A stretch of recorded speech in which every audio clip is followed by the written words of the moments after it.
దేవాలయాల్లో, హిందువుల ఇళ్లల్లో పచ్చకర్పూరాన్ని ఎక్కువగా వాడతారు.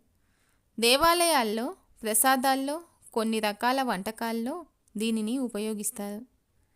కానీ చాలామందికి తెలియదు దానిలో ఎన్ని లాభాలు ఉన్నాయని. అవేమిటో ఇప్పుడు తెలుసుకుందాం. ఇంట్లోని దుష్టశక్తులను తొలగించటం కోసం పచ్చకర్పూరాన్ని వాడతారు. పచ్చకర్పూరం వాసన ఇంట్లో ఉండే చెడు శక్తిని దూరం చేస్తుంది. దీని నుంచి వచ్చే సువాసన ద్వారా ఇంట్లో లక్ష్మీదేవి స్థిర నివాసం ఉంటుందని పెద్దలు చెబుతారు.